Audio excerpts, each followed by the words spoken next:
Oh. Oh no.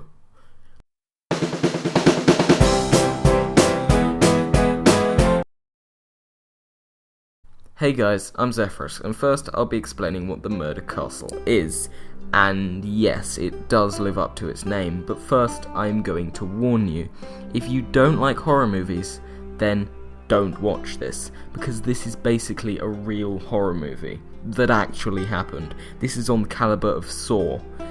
Disgusting stuff is going to happen in this video. Anyway, first we're going to talk about the man behind this gruesome creation, Mr. Herman Mudgett, better known under the murderous alias Dr. Henry H. Holmes. He was born on May the 16th, 1861 in New Hampshire, in the northeastern United States.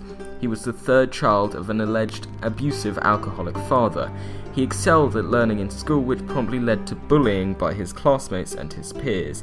This most likely contributed to what he was to become.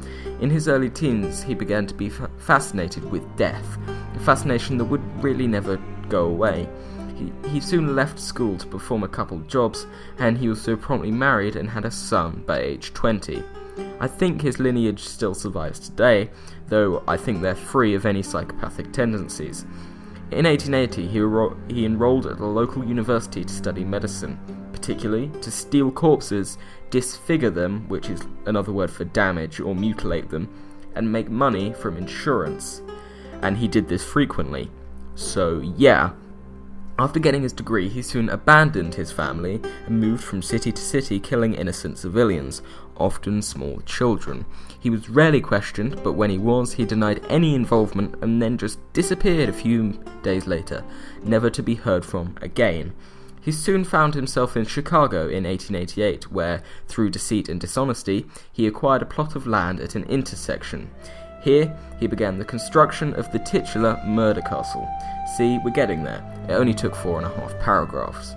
This quote-unquote Murder Castle was a 5-story hotel, designed entirely by Dr. Holmes, whose express purpose was to lure in, trap, dismember, and ultimately murder unwitting guests.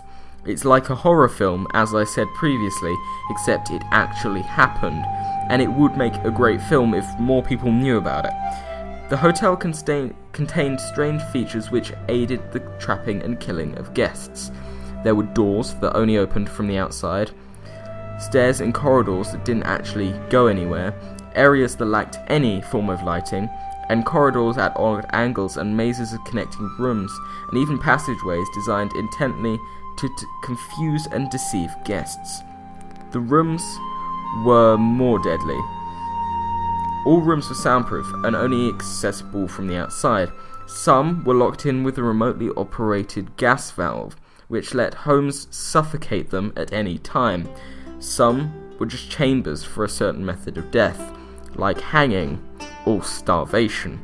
Some people were locked in Dr. Holmes' massive safe downstairs, where they would suffocate to death in a small space over an extended duration. The most graphic one, or at least in my opinion, is the room entirely clad in iron plating, from and including the floor. On command, blowtorches rigged behind these metal walls ignited, slowly but surely heating up the metal plating to be white hot. The participants would suffer a long, drawn-out, and frankly terrifying end, and eventually they would die of burns and incineration.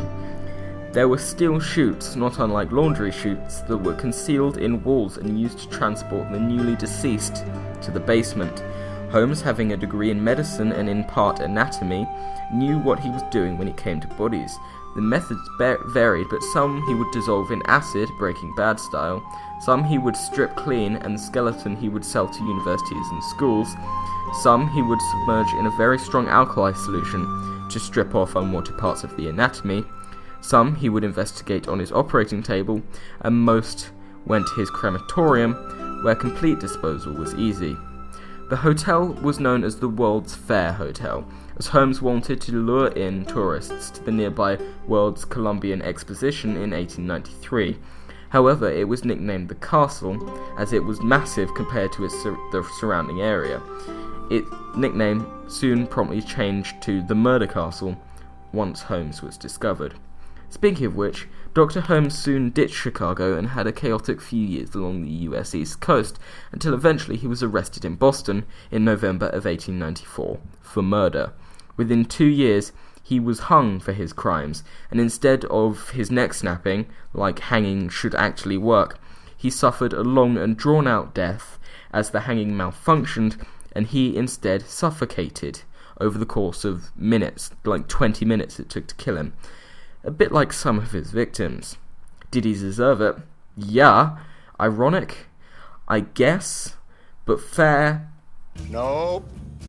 In 1895, the castle, which had been partially documented by the police, caught fire and exploded in an act of arson, though the arsonists were never arrested. We still don't know everything about that castle. The caretaker and Holmes's associate committed suicide 20 years later without telling us that much. His suicide note was just a single sentence: "I couldn't sleep." The wreckage survived until 1938, when it was bulldozed to build a post office, which still stands today. But what's the moral of the story? Don't let psychopaths have money, knowledge, or intelligence like this guy did. Also, if you've got a time machine, it's probably best if you avoid that neighborhood. I've been Zepherus, and thank you for watching.